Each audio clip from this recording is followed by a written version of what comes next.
welcome everybody to another episode of the Geek Buddy.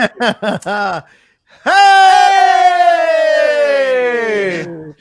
Shannon, what shirt were you showing us? What is that? Oh, I'm just saying what the date is today, just in case our listeners, just in case our audience doesn't know. It's January 20th, 2021. Yeah. No relevance to that date whatsoever. Nope. No relevance for this show, I don't think. There's another show might be relevant too, but not this one. But yeah, we are back again this week talking about a bunch of geeky stuff here, and can't thank you all enough for downloading this on the podcast feed or clicking the play button on the YouTube episode here on the channel, on the Outlaw Nation channel. I am the Outlaw John Rocha, joined as always by my man in the middle.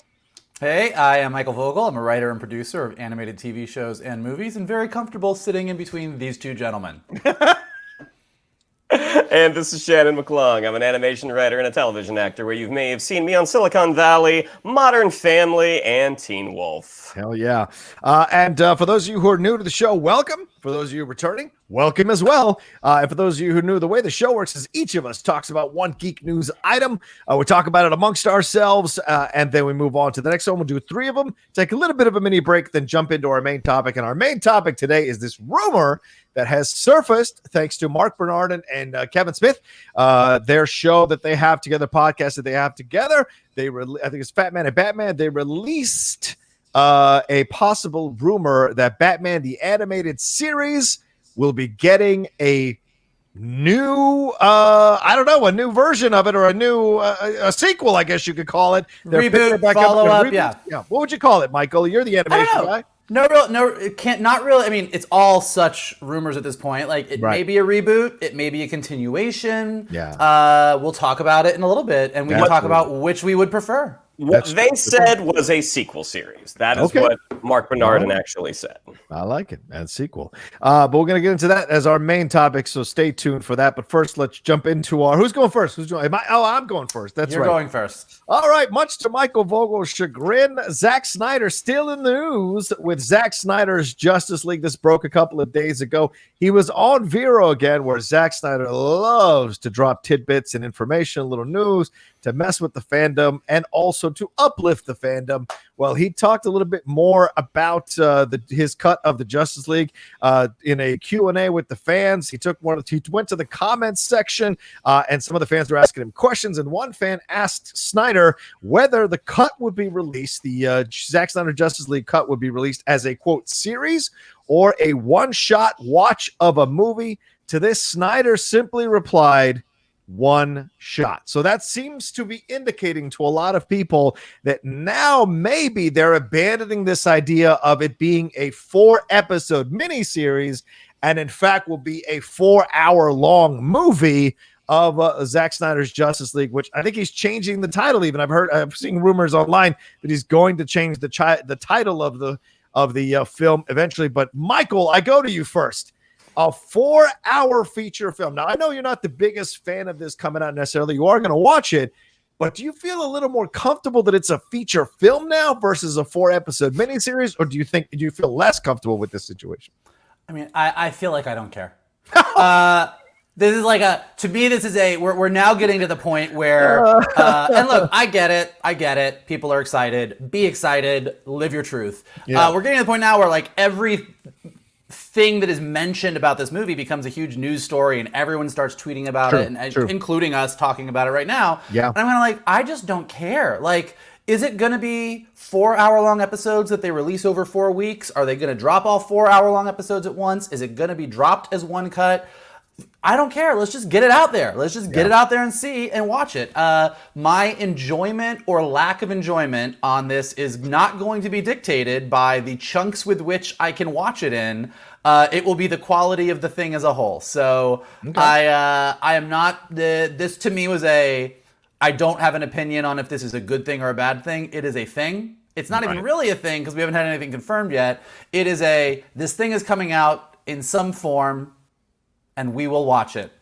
And that is that is the end of that story. Yeah, I mean, we've had other things to throw into here, Shannon. It is now if it does come out as a 4-hour movie, it'll be technically the longest superhero movie ever made, even topping his director's cut of Watchmen, which I think at this point is the longest superhero movie ever made. Then, of course, Avengers Endgame is at 180 minutes itself, but this would be far more than that. Also, he said that the release date would be announced very soon. He said the film is 99.5% done. Those are his quotes. And also that Harry Lennox will officially join the cast as the Martian Manhunter. So what is your reaction to all this and to the possibility of it being a 4-hour movie, my man? Well, it seems like, a lot of times when these announcements are made, things have been in the works for a bit. Like the wheels are already turning. Whereas this seems like it's been a very fluid process as to how they're putting it together, because it was just at Fandom that Zack Snyder, I believe, did say, he didn't say it was going to be a mini series or a limited series. He said 4 1-hour parts. So, we can sort of extrapolate like, okay, it's a limited series. I was more curious about that because when you are shooting a film, you're shooting it as one continuous story. When you're breaking something up into chapters, you have a beginning, middle, and end for each chapter. So I was more curious to see that because it's like, ooh, this is a different animal than a movie. Now hearing them go to say it's a 4-hour movie, I'm certainly not going to watch it from beginning to end in one sitting. I was looking forward to having it broken up and like having them kind of tease it out. The 4-hour runtime, I mean, I don't know, man. Like, I really hope that by the time it comes out, which I think we're all still presuming it's going to be around March. I hope that we are in a place within the pandemic that we can start to see people again, because this is something I would really like to watch with people. If I could have Vogel on one side and Kalinowski on the other, just to kind of measure the reactions. John, you and I would be in the middle. All right. Okay. Fair enough. I like that. I think we're probably a little more open to it than Vogel is, and not nearly as enthusiastic as probably Kalinowski is. But the whole thing with like Harry Lennox coming back as Martian Manhunter, like I forget how much they said was reshot for Joss Whedon's version. If it was in the 75 to 85% ratio, if you have an entire section where Harry Lennox was there as Martian Manhunter, this is going to be it's going to be a completely different film. And for that, I'm very curious. I think that's why they want to change. This is no longer the cut or the Snyder cut or any of that stuff. There's no way you can't even classify this as a cut. If he's going to be shooting new stuff, which he has apparently, and if he's ditching everything Joss Whedon shot, he said not a single frame that Joss Whedon shot will be in his film. So this is a completely different approach to this movie. They've already started releasing Dark Side shirts with that was officially released, I think, this morning. Dark Side shirts that are in the design of what Dark Side is going to be like in this Justice League, Zack Snyder's version of it. Also, Kevin Smith said something about a week ago about this. He said, I happen to know that the ending that he's got for the Snyder cut is very not a cul-de-sac. It takes it to a weird neighborhood, but it's not a cul-de-sac. You can keep fucking going with the story based on what I've heard from a friend. And that might explain the Harry Lennox of it all. Yeah. Because I think that all of a sudden having Martian Manhunter show up and then Martian Manhunter joins the league and he's in on the action, like that's a tall order. But getting to the end of Justice League and having a reveal and having him say, that like I think that there's the possibility to tease some things that inevitably will, as Kevin Smith said, have people saying, let's not end this, let's keep going, which I truly cannot wait for. We shall see. And it could be that Snyder was like looking at this going, I don't know where to cut this thing into episodes. Like maybe he was looking at it going like, in the end of the day, I just can't find. The executives are looking at it going, look, there's no logical sense in cutting this into episodes. Let's drop this as a 4-hour thing. And you're right, Shannon, when you talk about wanting to see it in a theater, maybe they're looking at these vaccines being rolled out and hopefully under the Biden administration, even quicker, even more access to vaccines. Schwarzenegger tweeted out he got vaccinated today. So many more people are getting vaccinated in larger numbers. Hopefully in the next few months, the numbers will start to skyrocket of the amount of people who are vaccinated. And that idea of bringing people back into theaters starts to become something a little more commonplace than it has been over the last few months. And so maybe they're waiting for that. Then they'll drop it as, of course, I would love to see this in IMAX. Absolutely. I wouldn't leave the theater for a second. I wouldn't drink water for 4 hours ahead of time. Like, I would just be so ready for this movie. Like, I sat through Irishman. That was 3.5 fucking hours. We sat through that, Shannon. I don't know if any of us went to go pee afterwards, or during rather, but we sat through that. So, it was a crowded theater, and we were in the middle of the back row. That's true. That's true. It was not conducive to bathroom breaks. That's true. That's true. So who knows? But like, it may just be all of that. But either way, I mean, and I can see the people who hate Snyder already going nuts about it, like they did when they saw the black and white trailer. You know, who do you think you are making a 4-hour superhero movie? But let him do his thing. We'll see what happens. I mean, I just to that point, like, yeah. Zack Snyder wants to make a 4-hour superhero movie, and Warner Brothers is like, we want to release this. Let the man make his 4-hour super movie.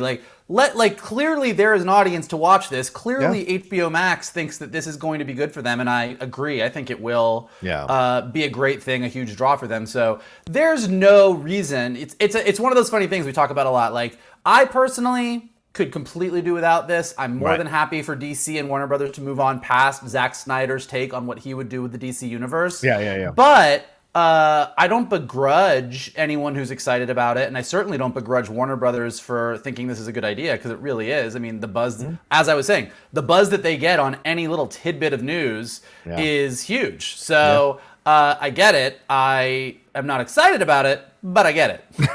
All right. Well, we'll move on to the next topic, but let us know at this point what are your thoughts about this on a 4-hour movie? Let us know in the comment section below if you're excited about it or not. Would you want to see that? And remember to like and subscribe to the channel as well. All right. What's our next topic, Mike? Speaking of things that are questionably exciting, Warner Brothers has another announcement this week. Warner Brothers came out and announced that they have greenlit a Willy Wonka prequel entitled Wonka.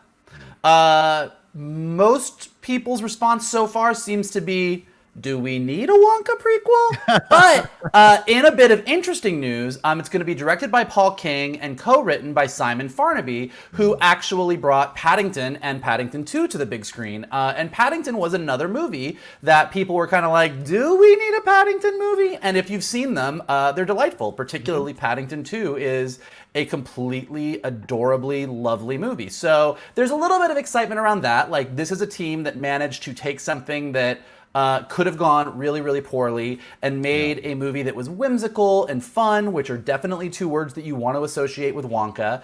No casting information yet. No. Lots of rumors as far as who they would like to cast. The two front runners right now seem to be Tom Holland and Timothée Chalamet. So of course, definitely going for that younger age Wonka. Yeah. But yeah, most people actually are kind of questioning, A, do we need it? And B, what would a Wonka prequel even be? Like, we can't really... Tim Burton kind of tried to create a backstory in his version of Willy Wonka that he did a few years ago, where Willy Wonka's dad was a dentist, and the entire reason that Willy Wonka had a chocolate factory was to get revenge against his dad, and that didn't seem to do too great. And, watching Willy Wonka go colonize a bunch of Oompa Loompas doesn't really seem like it's appropriate for the current times that we live in. So not really sure what it is, if it's needed. But, depending on the creative team and depending on who they cast as Wonka, if this works, and I'm sure this is where Warner Brothers' head is at, if they can create an entire franchise where we see a ton of Willy Wonka movies where he ages up and eventually gets to the place where he has his chocolate factory, and you sort of end your franchise catching up to the story that we all know and love, it could be huge for them if it works. But what do you guys think? Is this going to work? Good idea? What are your thoughts? Well, IP is such an important commodity for a studio to have right now. So anytime a new version of something is introduced or announced, as an audience member, as a consumer, you wonder two things. Is this a cash grab, or is this a story that the creators, the filmmakers, really want to tell? And you look at the people that are involved with King, who directed Paddington. You look at David Heyman's a producer who's from, all the Harry Potter movies and Once Upon a Time in Hollywood. So there is a pedigree to the people who are telling this story. And when I first heard the news, it was sort of like, ugh, like why? But then at the same time, it's like, well, what would that look like? Personally, I would like to see more original stories being told, but who knows? Maybe a Wonka prequel with a young dashing lead. I don't know. Maybe that's going to be the thing that we never knew that we wanted. We'll see. Yeah. I've never read the book, Mike or Shannon. I don't know if you guys have read the book or how close to the source material was Willy Wonka and the Chocolate Factory or Charlie and the Chocolate Factory? Which one was closer to the actual source material? Because we hear this all the time with James Bond, that like Daniel Craig is the closest James Bond to the source material rather than Sean Connery or Roger Moore. So what's the deal there?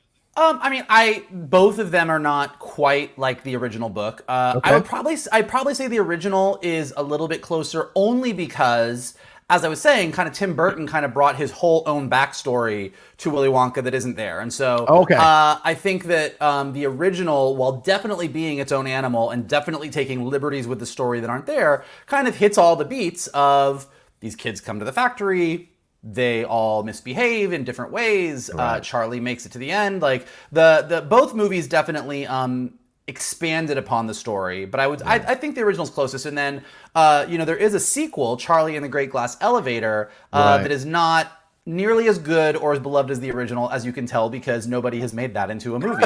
And even Warner Brothers is like, put that sequel book to the side. Let's do something different. Well, that elements from that were kind of integrated into the other two movies, into Charlie and the Chocolate Factory and Willy Wonka and the Chocolate Factory. Okay. And Roald Dahl, I believe, was working on a third Charlie book when he passed away in 1990. Yep.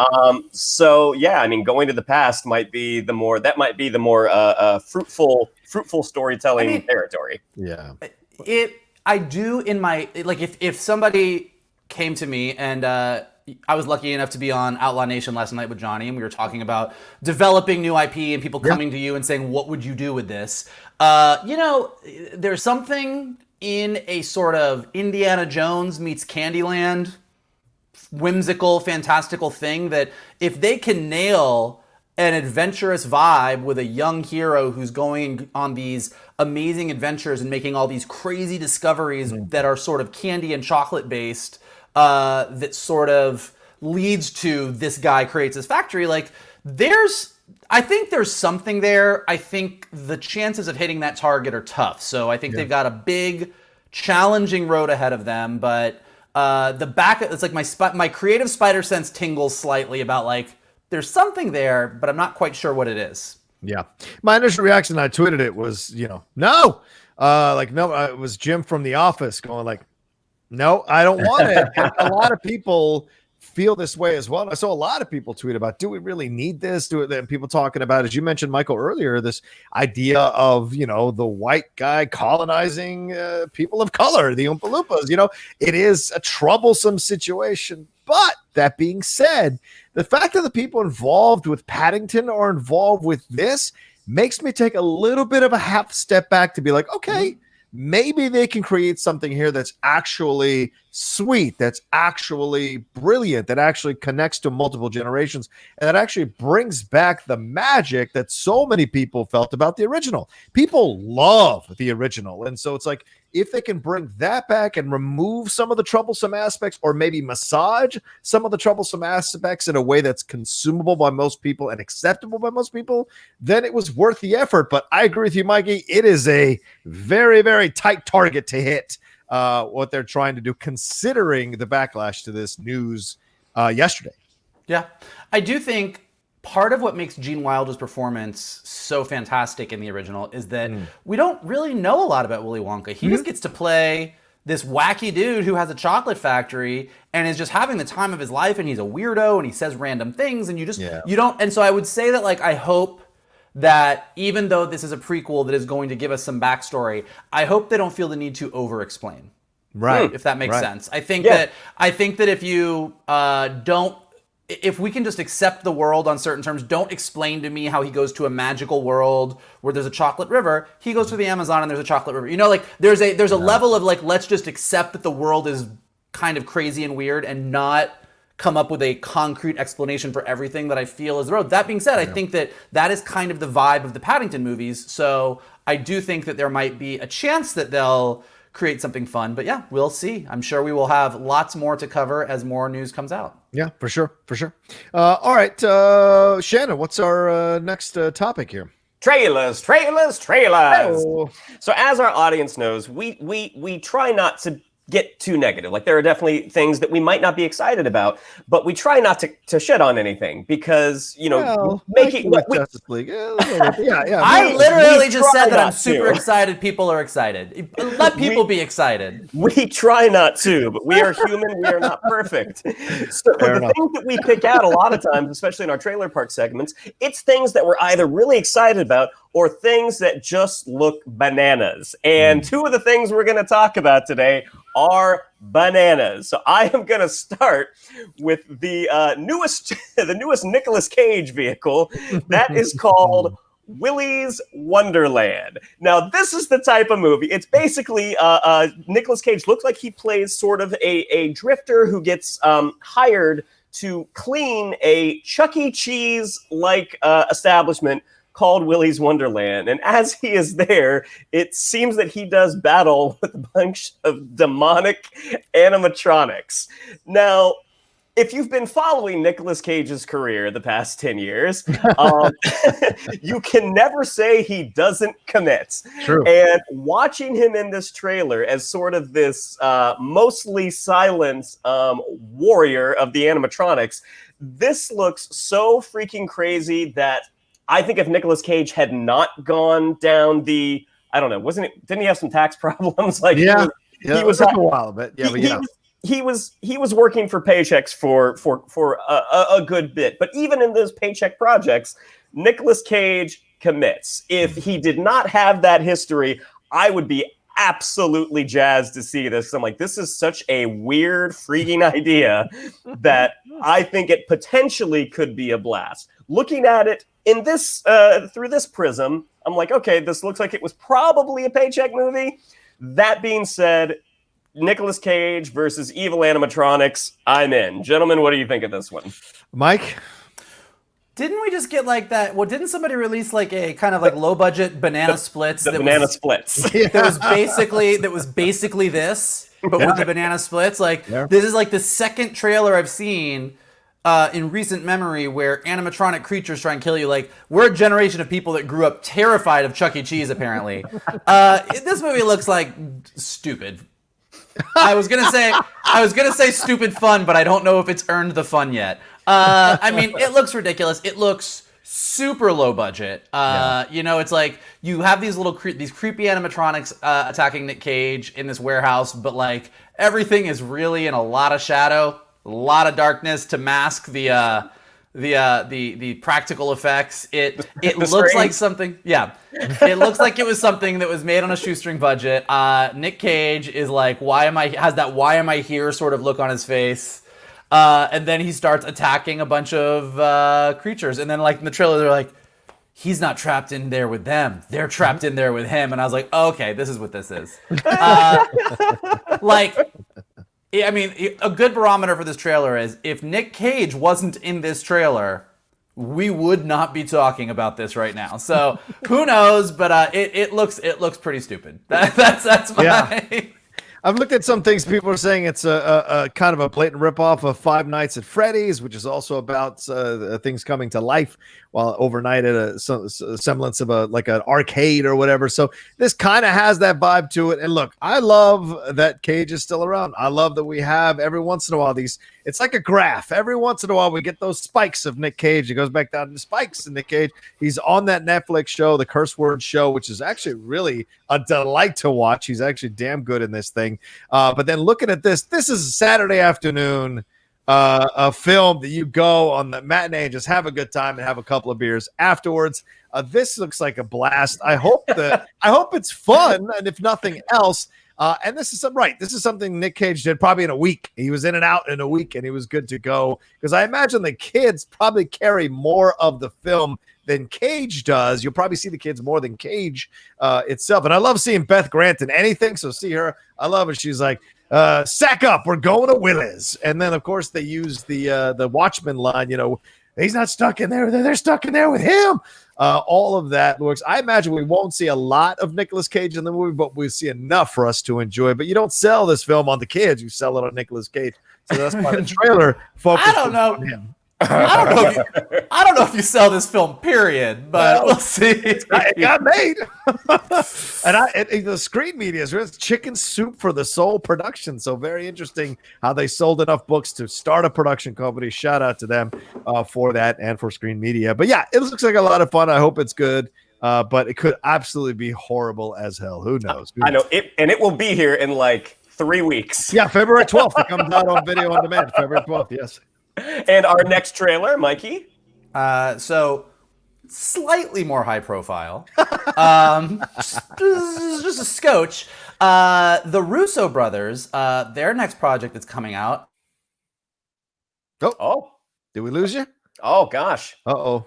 Look at Did that. It get frozen? What perfect. what a still for to be frozen I like on. It. We should make fun of it. Like I like it. Hey pal. That's perfect. It's perfect. What's the matter? Nick Cage got your tongue? This looks like Zack Snyder got a hold of you, huh? You're frozen now, ain't you? You're frozen now. Let's bring him back down here, and we'll see when he comes back on. I had the third trailer. When he comes back on, we'll bring Mikey back on for sure. Maybe he has to get Mike. If you can hear us, maybe go out and then come back in. I think that's the way to go here. And when he starts to move, I'll give him some access to the stream again. But yeah, the other trailer we're going to talk about is Boss Level. This one coming to us from the great Joe Carnahan, who directed The Gray and A-Team and Narc. If you remember Narc, one of his first films, I think maybe his debut film as well, but incredible work. Yeah, I love Joe Carnahan. He comes from that school of people with who are tough as nails. Oh, there's Mikey. He's back now. You're back. Good to see you. Hey, you want to keep going? So you're not going to believe it. There's a bunch of animatronic creatures. They attacked my internet. Perfect. All right, keep going, Mike. I'll pick up Boss Level after you present your trailer. Go ahead, my man. All right, so the Russo brothers, as I was saying before my internet interrupted me, have taken their clout from the MCU and the Marvel movies they've made to take some advice from Steven Soderbergh, who told them once you make a movie for the studio, you make a movie for yourself. And so the movie that they have made is... Oh boy, I don't know what's going on. All right, Nick Cage got him again. Yeah, I swear, what is happening here? Mind blowing. All right, let's just keep going. And next time I'll just keep going with Boss Level, and then we'll bring him back in again. But anyway, yeah, Boss Level is happening here. It is from Joe Carnahan, as I mentioned before. The film stars Frank Grillo and Mel Gibson. Frank Grillo is a special forces agent who is being forced to relive the day of his murder over and over and over again. You watch from that trailer, you see he gets killed multiple times. He's sick of being blown up, stabbed, dragged, set on fire, shot, decapitated. Finally gets some outside help in order to survive this time loop that he is in and stop this endless loop of death and save his ex-wife. Now, a surprising Naomi Watts in this movie. Shannon, there are some thoughts to be had with this as well, for sure. Mel Gibson apparently is the main villain in this one, and it is a fascinating thing to consider how many people are involved in this. We have Michelle Yeoh in this as well. So were you blown away by this trailer? Were you shocked by this trailer? Does this excite you at all in any way, shape, or form? What do you think? I mean, Boss Level is 100% the type of movie that you and I would go see in the afternoon. Absolutely. And drink. Yes. And it would before and after. Before and after, and during, depending on the theater. During, yeah, true. You know, I am one of those folks who has a difficult time separating the artist from their personality. Fair. So Mel Gibson's participation in it, even though like I love Mel Gibson, I hate that he turned out to be such a crazy person. Yeah. I am mixed on his participation in the movie. The movie itself looks like a blast. Yeah. I mean, this is the Groundhog Day of Joe Carnahan. Yeah. Yeah, and Frank Grillo is one of those performers who when he leads a movie, it's not typically a huge movie. Like he's led a few of the Purge sequels, but he's someone that we really enjoy watching. I mean, I feel like when he's in those bigger movies, like when he's in the Captain Americas, when he's in the Gray, he injects so much life. And watching him kick ass and get killed for 2 hours would probably be a blast. But again, I'm still on the fence vis-a-vis the Mel Gibson-ness of it all. Yeah, it's Mike. What did you get a chance to watch this thing? It's got little video game elements to it. Like, does this excite you at all?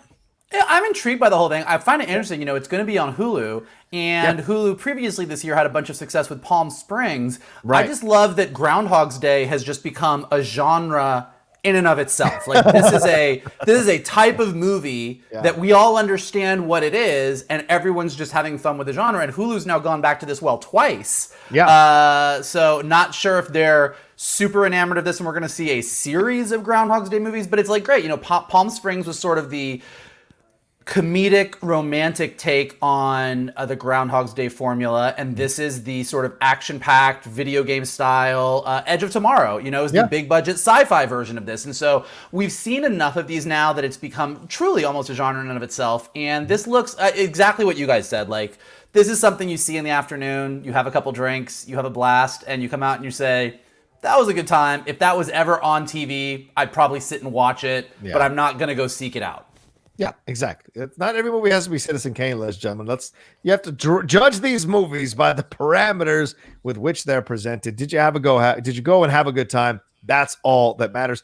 Were you shocked to see Naomi Watts and Michelle Yeoh in this? I was certainly shocked to see Naomi. Naomi was doing, playing Princess Diana a couple of years ago in a feature film. Certainly the King Kong film, Peter Jackson. She comes from a different kind of level, and I'm not saying Carnahan level. I'm just saying you'd rarely see actresses that have achieved that level, do action films like this. Then again, her resume is not that strong recently in terms of the amount of things she's been in. So, is this a kind of Naomi Watts got to work? Is this that kind of situation, or do you think the script kind of really stood out to her?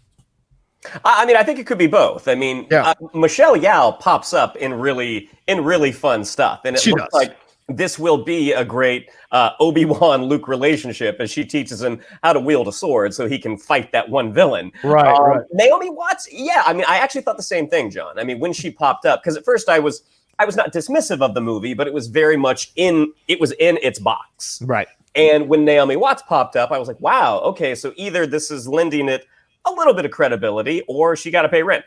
Yeah, that's a good point. What about you, Mikey? Any thoughts on? I mean, she just played Gretchen Carlson in the Loudest Voice miniseries, right, on Showtime. So this definitely, to me, the vibe that I get from this is that it might be, as opposed to Willy's Wonderland, this one might be a little bit better than it looks. That there's that, like, given the fact that they got the level of talent that they got, and given the fact that Hulu has gotten behind this after already having a Groundhog's Day type movie in their bank, like, it just seems like there might be a little bit more there than we're thinking. It has the potential to be like, oh, that was not what I was expecting. So maybe that's that's the reason. But also, actors got to act and people got to pay their bills. So that could be too. Nothing wrong with that. You got to pay your bills. She's in another film with Frank Grillo coming out either on streaming or in the cinemas later on this year, Once Upon a Time in Staten Island as well. So maybe there's I know Carnahan and a bunch of other people, they have a production company and they kind of churn out these harder than usual type of fare. And so maybe she's found a calling to do these films more consistently and get paid. So more power to her. All right. And that comes out March 5th. So look for that one coming out in a couple of months, a little bit under a couple of months. Mikey, what's our last one if you don't freeze this time? All right, really quickly, let's see if I can get through this without my internet shutting down. The Russo brothers have a new movie coming out on Apple Plus. It is a much more small, personal movie than what we are used to seeing from them, but it still stars a superhero. Tom Holland stars in Cherry. It is the wild journey of a disenfranchised young man from Ohio who meets the love of his life only to risk losing her through a series of bad decisions and challenging life circumstances. If you watch the trailer, you see that he is an Army veteran who starts robbing banks. Looks like a very serious turn for Tom Holland. I mean, this is one of those smaller movies that you see, actors kind of become huge in their big franchises and they get to do a smaller project where they can really show their acting chops. The Russo brothers are doing the same thing, but on the directing side, they've shown us that they can do some of the biggest, most epic superhero movies in the world, and they wanted to do something smaller, and clearly they loved working with Tom Holland and wanted to continue that. And it looks, as opposed to the other two movies that my fine cohorts here have talked about, this does not look like a sort of throwaway afternoon movie where you sort of watch it and drink a beer and laugh. This looks like something you watch and you're like, fuck. Yeah. That's some heavy shit. Tom Holland looks amazing. I think I have super faith in the Russo brothers at this point. They are a directing team that I think deserves to be able to direct whatever they want to direct.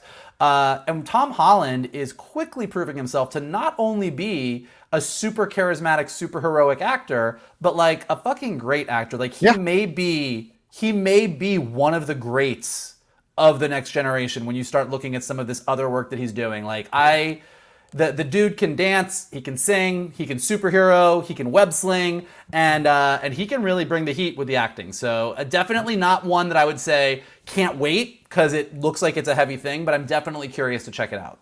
Yeah, I like it too. Yeah, go ahead, Mike. Go ahead, Shan. Well, yeah, I was going to say, I agree. I mean, Tom Holland as a personality, I know he might be grating on some people, like that he has spoiled some MCU stuff for a theater full of folks. Well, we shouldn't judge people on spoiling capabilities. I'm just saying. I think you got to drop the hammer on him. Okay. But I agree. I think he's an incredibly talented actor. I can't remember what the song is that's in the trailer, but I believe that's him singing it. And Time in a Bottle. Yeah, I mean that sounds like him to me. So between this and Uncharted, which I'm still very curious about, I think Tom Holland is going to have a really great year. And as to the Russo brothers taking on heavier material, because we do know them as the Marvel guys, we know them as the Community guys. I'm really excited to see what these guys can do. And even though this does seem to be material that's a little more dramatic, they still have that Russo humor. I mean, him sliding the dollar bill over, saying this is a robbery, and then he realizes he does it backwards, and then also admitting, robbing banks, you're mostly going to be dealing with a lot of women, and there's no excuse to be rude. Right. So you still get that Russo brothers humor injected into this story that's far more serious. Right. Yeah, and also, what's the ramifications of him joining the military? Is there a PTSD thing going on here? We saw a couple of films a few years ago that dealt with, the ramifications of coming out of the military or being in the military, all of that. Thank you for your service. The one that Logan Lerman did. Yeah, sorry, Mike, go ahead, yeah? No, I was going to say, I believe the movie is about, I think the reason, if you read up on it a little bit, I think the reason he's robbing banks is to deal with an opioid addiction that he got from coming out of the military. So there you go. I think that you're dead on as far as it really being a movie that deals with what happens to our vets when they come out of serving the country. Yeah, and it looks like a really strong relationship with that actress. I've seen her in a couple of things. I always get her kind of confused with Joey King. But she is separately a different actress, of course. But look, you can tell there's chemistry already between them. So how's that going to play out as the heart of the story? Is that what's going to keep us connected? And don't get it twisted. The Russo brothers may do superhero films, may do Community.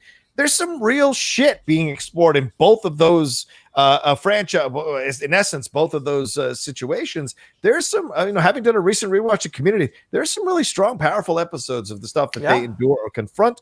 Death being one of them for sure. Other things, people leaving, all of that, and then here in of course in what happens in Endgame with Iron Man. So they have no issue going towards the darker places, but like Shannon said, they do it with their approach, with their kind of humor, and that helps. Like life, man, you'll laugh in the middle of the worst kind of tragedy sometimes. That's just humanity, man. It's strange. So I'm looking forward to this. I hope it's good. And it feels very much like that film from a couple of years ago where they stole the paintings. I forget what the kids got together and stole those paintings out of the college. I can't remember the name of that one, but it feels like kind of that kind of vibe to it. So we'll see. Definitely. All right. Let's take a quick break and then we'll jump into our main topic and get into some Batman, the animated series right after this. Do do do do do do do do do do do do do do. Wait, Wait, did they didn't use that theme in the They sure did. in the animated series? Opening credits. It's not quite that theme, but Danny Elfman did do the theme. Close enough. I mean, I thought you were good at the beginning, and then you kind of shifted into the movie theme. But I'll give it to you. It was cute. Whoa. It was cute. I wasn't sure how much time I had. Shots across the mouth. Anyway, Michael, take us into the main topic today, my man. All right. Well, as Johnny said at the top of the show, some rumors coming out from Kevin Smith and his Fat Man Beyond podcast. He and his co-host Mark Bernardin were talking, and there's these rumors floated. Just very recently, Batman the Animated Series and Batman Beyond moved from the DC Direct streaming service over to HBO Max.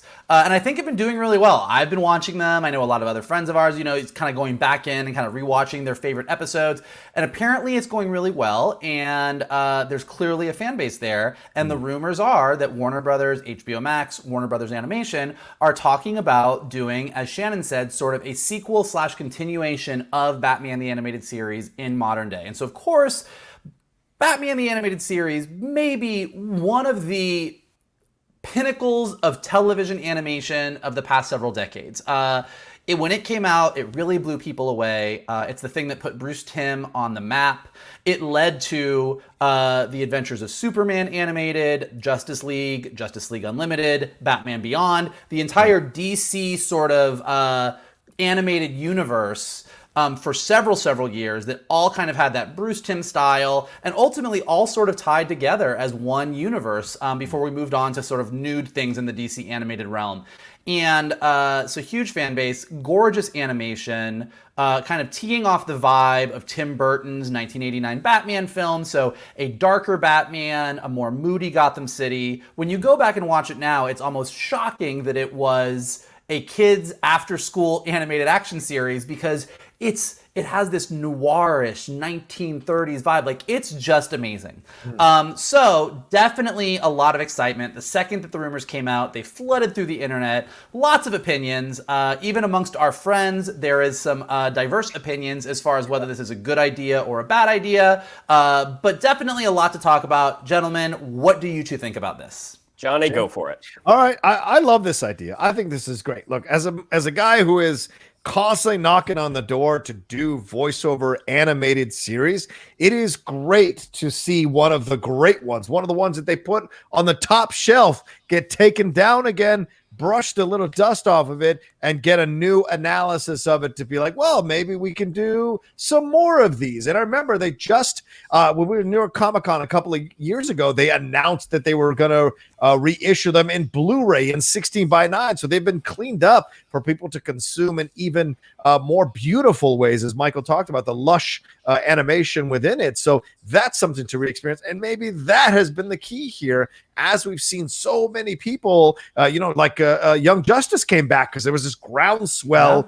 of people who were excited to see more of Young Justice because of Netflix. Maybe more and more people discovered Batman the Animated Series, and there was a groundswell or got reacquainted with it again, and there was this groundswell to bring it back. So I'm excited about it. I love it. I don't know if it's going to be Kevin Conroy or not. So, a lot of people have always wanted to voice Batman. Their voiceover artists, their ears perked up at the possibility, if they haven't officially announced Kevin Conroy to be Batman, that they're looking for a new Batman. What would it be? Would it pick up right where it left off? Would it pick up at a separate season? What would happen with the characters that are going to come back? They haven't announced any of that because obviously this is a rumor, it's not official yet, but certainly you can see the brush fires around starting this thing to get people excited about it. So who will come back, who will not come back, who will be part of this thing, all of that is exciting. And who will be the new creators that will be involved in this? Obviously, Bruce Timm's still around. Bruce Timm, I'm sure, will have something to do with this as well. But what new voices will they bring? What new animators will they bring in? What new characters will they bring in that have been introduced since the time the Batman Animated Series stopped? And now, what new comic book characters have taken on a new life would have them appear in the Batman the Animated Series. So for me, this is exciting. And this is also what happens when you start a streaming service. HBO Max needs content. HBO Max is going to, looking at everything they can, and all these shows that have been coming back and getting redone again with all the characters coming back, all the actors coming back. all of this has inspired other studios to take a look at this, and certainly Batman the Animated Series seems to be benefiting from that. Shan? Yeah, I mean, I agree. I mean, when Batman the Animated Series came on HBO Max, I mean, it's like 2 weeks, week and a half it's been out. It was one of the things, like HBO Max is kind of the streaming service. That's my go-to streaming service right now. Right. And Batman the Animated Series immediately started working itself into the rotation.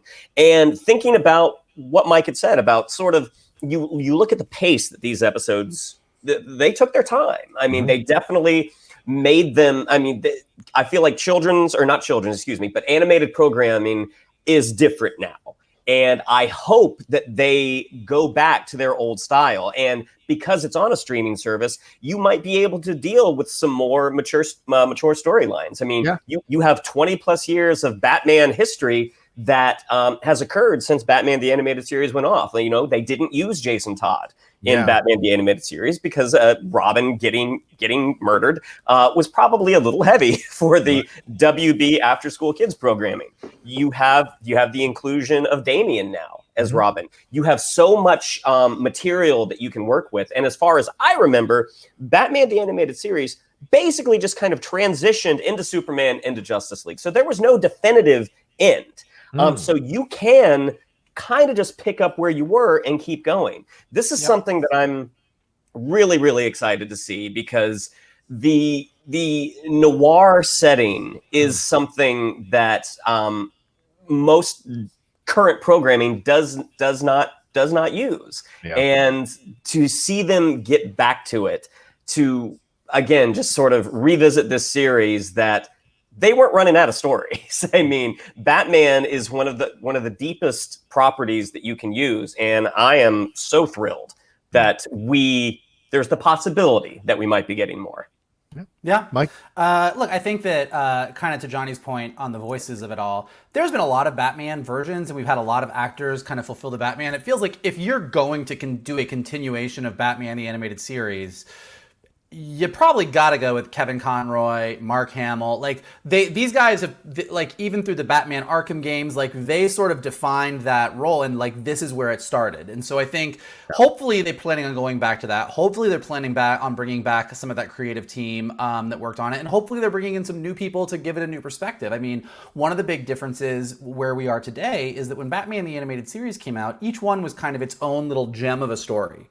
And if they went back to that method, that would be super great. I think it would be fun to see. But there's also the potential to sort of tell a bigger story within this Batman the Animated Series world over the course of several episodes, which would be a really interesting thing to see as well. So I agree with Shannon. I hope they stick with the noirish elements. You know, another thing that's come up as people have been discussing this is that there's actually two distinctive animated styles. Like for the first sort of 2 seasons or so of Batman, if you're watching on HBO Max, the first 2 seasons are sort of the original style they came out of the gate with. Then they did The Adventures of Superman, which had a slightly more streamlined style. And so for the 3rd season on HBO Max, it's sort of a new style. It's still the same characters, it's still the same story, but they sort of redesigned everybody a little bit. And so there's been a lot of people saying, well, I hope it's this one, or I hope it's this one. Personally, I don't mind, and I think that there'll have to be some adjustments made to do a show in this day and age. There will be some restyling to it. But if they, to Shannon's point, if they can really nail that vibe, if they can nail that like 1930s to 50s noirish vibes, stick with Batman as the detective, give us all of the classic villains that we love from the show, and also, you know, like Shannon said, there's a ton of new stories. There's the Court of Owls, there's Damian, there's Professor Pig. There's been so many new characters kind of introduced that we could see in their Batman the Animated Series versions. Like, I think this would be a home run. As we were saying about the Zack Snyder Justice League stuff, definitely not my cup of tea, but definitely a smart move for HBO Max to be premiering the Justice League 4-hour movie or 4-hour-long episodes or whatever the hell it ends up being, and would also be a home run move for them. Like doing new Batman the Animated Series, there's clearly an audience for it. We saw on Hulu the excitement about Animaniacs. We've seen the excitement around the Tiny Toons announcements. Like these are the things that the people who are consuming these streaming services want, and this is one of the crown jewels. Yeah, and just to get a little background on the exact quotes, Mark Bernardin on the podcast said the rumor is that HBO Max is looking at making a Batman the Animated Series sequel, that they want to continue that forward. They want to continue that forward. And then Kevin Smith replies, I think that's real. I don't think that's a rumor. I wouldn't say set your watch to it, but it's an idea whose time is not only coming, I think it came, and it's smoking a cigarette. I think that's going to happen. How effing amazing would that be? Because you can just literally pick up and keep going. It's not like, oh, we got to explain why everyone's older. It's effing animation, man. So you can go right back to those amazing effing stories. He's saying that to me is a no-brainer. And he brings up something interesting, Mike, and I want to get your thoughts on this, Shannon, too. You've got HBO Max. You're already doing that amazing Harley Quinn show. Like, it's like you're printing money if you go back and do Batman the Animated Series. You can't mess up its legacy. That's for damn sure. It's not like, oh, hey, they went back and they did it again, and now it's ruined, like some people feel about Twin Peaks. You can't mess it up. There's no reason not to do it as long as you've got the key creative components involved. And you mentioned Bruce Timm. But, Mike, Harley Quinn came out of this series. So which Harley Quinn comes back? Do we cross over the Harley Quinn series with Kaylee Cuoco? Do we go back and find do we go get Arlene Sorkin to come back and voice it? Do we go get Tara Strong? Like, what happens here? And who is Hamill coming back to do the Joker or someone else? Like, what do you want to see? Again, I think that if they're going to do this is where it gets into what I think everyone is concerned about, which is there's been a ton of Batman series between Batman the Animated Series all the way up to Harley Quinn, including Brave and the Bold, including Batman Beyond, including all the different versions that we've seen in the direct-to-DVD movies that Warner Brothers Animation has done. If you're going to do Batman the Animated Series, it should be OG Harley Quinn. I mean, to all of a sudden have like updated Harley Quinn come in, I think you're starting to get into some muddy waters. I think that we want to see these kind of characters in their original formats, and not just Harley Quinn, everybody. And that doesn't mean that you can't expand on their stories, that you can't have Harley Quinn be a little bit more her own villain, separate from the Joker at times. Like, I'm not saying we have to go back to she should be in her abusive relationship. Like, story-wise, I think there's a lot of room for stuff, but I think we want to see all of these characters, from Penguin to Joker to Two-Face to Scarecrow, in their Batman the Animated Series formats, because if you all of a sudden put them all in new looks, and they're all updated, and they're all new voices, right, well, you're not really doing Batman the Animated Series anymore. You're doing a new Batman Animated Series, which could also be amazing and cool, and there would be an audience for that, but don't call that the animated series. Yeah, agreed. I think being able to delve into some more mature storylines, it's never going to get to the level of that Harley Quinn series on HBO Max. Like, that is a series that is made for adults. I mean, we've had some really good Batmans in the last 20 years. Like Diedrich Bader, I think the Batman Brave and the Bold, I loved that series. I mean, it started off very, very kid-friendly, and then they just kind of went for it. And even keeping it lighter, they still told some really, really great stories. They had an episode where Batman met Sherlock Holmes, and that was one of the most enjoyable episodes, Batman-produced episodes, that I've seen in years. But yes, I think Kevin Conroy has to be Batman in this. Otherwise, it's not really, as Michael said, it's not really a continuation of that story. Yeah, I think that's absolutely fair. Kevin Conroy's still around, still doing it, still voicing things. So why not bring him back into the situation? I want to ask you, Mike, you're more read up on the comics than maybe Shannon and I are to a degree. Is there a character that has come out since the animated series that has kind of gained prominence in the comic books, in the Batman world, that you would like to see get the Batman the Animated Series treatment? What was Black Mask out before or after this series? I mean, gained prominence, right? I think Black Mask gained prominence after. I'm trying to remember when Hush came out, but I think Hush is after that. I mean, seeing them go down the Tommy Elliott road could be really interesting. Professor Pig is sort of he's not like a prominent Batman villain, but I think he's super creepy and weird, and he freaks me out, and so I'm always game to see him. But, I think to Shannon's point, I would say that Damian is one of the more prominent characters that has become a big part of the Batman mythology at this point. That would be really, really interesting to tackle, because Talia and Ra's al Ghul are both, parts of the animated series as well. Yeah. I'm trying to think if there's anything else. I mean, I think that so much has happened in the past year or so with Tom King's run on Batman, between Batman and Selina. And I think that taking some of that and bringing sort of where all the places that Catwoman has gone since the animated series came out, and putting Selena in kind of like a more prominent role could be really interesting. So I think there's plenty to play with. And plenty of things to do. And also cameos. I mean, like, Batman the Animated Series was sort of a part of the bigger DC animated universe. I was even watching, in the 3rd season last night, I was watching Girls' Night Out, which was a Harley and Poison Ivy episode that also had Batgirl and Supergirl was in it. Like, that they brought the characters from Superman in. Like, so there's no reason that you couldn't have in certain episodes the DC animated versions of Superman or Wonder Woman or Martian Manhunter or Green or Jon Stewart show up. And so I think that they certainly don't need to. They could go straight down the line Batman only, and I think people would be excited. But I think there's a lot of potential, and I think there's also a lot of potential for, if this works for them, if these rumors are true and they go down this road, that we could see them kind of bring back continuations of a lot of these characters. I mean, certainly Batman Beyond has its fair share of fans as well. I think people would love to see more of old Bruce and Terry McGinnis. I think that there's a lot of potential here because this whole era of DC Warner Brothers animation is truly, truly beloved. And honestly, is as far as a run goes between animated series, Batman Beyond, Superman, Justice League Unlimited, like, it's a solid run. Let me ask to you. Oh, sorry, Shannon. I'm going to cut you off there. Another question, follow-up question.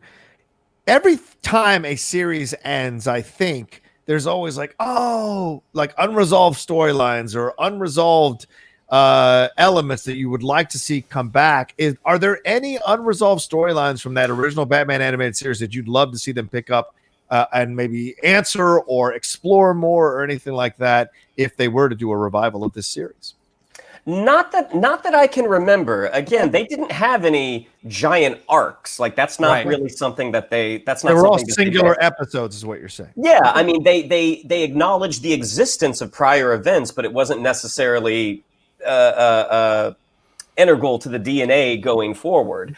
But I think going forward, like what Mike said, leaning into that serialization. I mean, the Jason Todd Red Hood storyline could be really interesting. I don't know how, because Tim was kind of an amalgamation of Tim Drake and Jason Todd when they introduced him. But who's to say that, the whole Jason Todd era of being Robin, that those aren't just some pages that fell out of the book that Bruce now has to contend with. Now that this mysterious Red Hood character shows up. I mean, the Court of Owls and the Talons, like, that's a great serialized storyline. Like, yeah, there's so much stuff that you could do. I mean, I'd love to see, because I think it was Hal Jordan that Damian beat the hell out of one time. Like, I would love to see stuff like that. I mean, that would be fantastic. Mike? Yeah. I mean, look, I think Jason Todd does get a little bit challenging because the animated series wasn't really serialized, and that was sort of an era that was skipped over. We saw that, like, they kind of introduced Robin at one point, and then when they did the redesign, Robin just graduated to Nightwing, and we got Tim Drake. So that in the animated series universe seems to be sort of the role. So I think it would be, I think Shannon is not wrong. If they want to do Jason Todd, they could really easily say this happened at some point and give us a flashback and call it a day. I think it would be easier to go sort of Nightwing, Robin, Damian, Tim Drake, Robin. But yeah, I think that because they were all standalone stories, there's no unresolved issues. There's no you need to pick up here, you need to answer this. They can it's kind of a wide open slate that allows them to do whatever they want, which is kind of great. Last question. What's the over-under on a Zack Snyder parody episode? What's the over-under on that? I mean, I would say highly likely, because I think it was in season 3, their Legend of the Dark Knight episode, where they poke fun at Joel Schumacher. Yeah, very specifically poke fun. That's why I asked, because they've never shied away from doing that, and certainly as we saw with Harley Quinn, they have that gear within them. DC does, to kind of make fun of their own stuff or kind of push the boundaries of their own stuff. So we could see a Zack Snyder multiverse thing, maybe. Do you guys have, speaking of that episode in particular, but like, do you guys have some favorite episodes or favorite villains, like favorite things that you remember from watching it when you were younger? I mean, the Mr. Freeze episode, Dr. Freeze episode, that's the one. I mean, that's Heart of Ice. Yeah. Heart of Ice. Yeah. I mean, I didn't think I could cry at an animated episode, and I watched the episode. I was like, and I was surprised. They took a character who has been kind of, in my mind at the time, a forgotten character. There's it's in the gallery, whatever. It's the wife. It's tragic, and of course, the Schwarzenegger stuff didn't help. And then you see what they were able to do with that character. You're like, holy Mary, Mother of God. So that's certainly one that stands out the most to me. Jan, the Gray Ghost. The Gray Ghost definitely is probably my favorite, because that was in season 1. That was my favorite episode of the entire series. I mean, getting to see Batman team up with the person that inspired him. That was easily my favorite. Yeah, I've been going back and watching my favorites. The 2-part Clayface episode is one of my favorites. It's so upsetting and tragic. Their introduction of Clayface, Harley and Ivy, the episode that sort of defined this relationship that has grown and developed so much into Harley and Ivy in the Harley Quinn series. But then my single favorite episode that I highly recommend everybody go check out on HBO Max, maybe one of my favorite episodes of animation of all time, is Over the Edge. It is one of the best animated episodes of the entire series. It is the episode where Batgirl dies. Oh. And it is harsh and upsetting. It's really, really good. It has some amazing moments in it. I don't want to say too much because like so much crazy shit happens. Like you watch it and in the first 10 minutes, you're like, what the fuck is going on? But so definitely go check out Over the Edge though, and let us know what you think about it. Yeah. What about Second Chance, the Harvey Dent one? I like that Harvey Dent one as well. Yeah. That was a really good one. And the one that they explored the relationship between the origin story of Harley Quinn with the Joker. That is actually... Yeah, sorry, Mike. Go ahead. Yeah. No, that's actually probably one of the greatest as well. I believe that's the last episode in the 3rd season. If you go watch it on HBO Max, it's called Mad Love. Mad Love. Yeah. And it may be, even though it comes at the end, like there's a ton of Harley Quinn episodes before that, and she showed up much earlier, almost just as a henchman to the Joker that just got super popular. Yeah. Mad Love is probably the pinnacle of the Joker Harley Quinn stories. Like that's the one that is the most essential viewing for Joker and Harley Quinn. Yeah. Well, great stuff. Either way, great stuff. You don't go wrong going on HBO Max and watching this, maybe revisiting the series, or for some of you who are younger, seeing it for the first time. It's not just animation, ladies and gentlemen. You got to get away from that mentality. Watch this thing. It will move you. It will excite you, and you'll fall back in love with Batman again through so many different creators' eyes. Of course, Bruce Timm being the leading creator of this series for sure. We'll see if the revival gets confirmed, but Kevin Smith rarely shoots his mouth off about stuff, at least in this geek world, that he's wrong about. So, he was right. He was right about the Snyder Cut long before anyone else knew that the Snyder Cut was really a thing. So you got to give him props. Well, and I don't know if you guys watched the actual clip of that episode of Batman Beyond when Mark Bernardin brings it up. I mean, Kevin Smith has no poker face. Yeah. He covers his mouth right away. He clearly looks like a kid that has gotten away with something. And he confirmed, he's like, I heard about this a month ago. So I don't think this is a rumor. I think this is happening. Yeah, and I reached to a couple of my friends who work a lot in animated voiceover and texted them separately and said, have you heard this story? And like the entire voiceover community is abuzz over this possibility and the possibility of being able to be cast in a revival of the Batman the Animated Series, because so many people love that series or grew up on that series, and to be a part of a revival excites them in a creative way, but also in a fan way. So yeah, why not? Sounds awesome. All right, well, that's this episode of the Geek Buddies. Thank you all so much for joining us here and listening to our thoughts on all things geek today.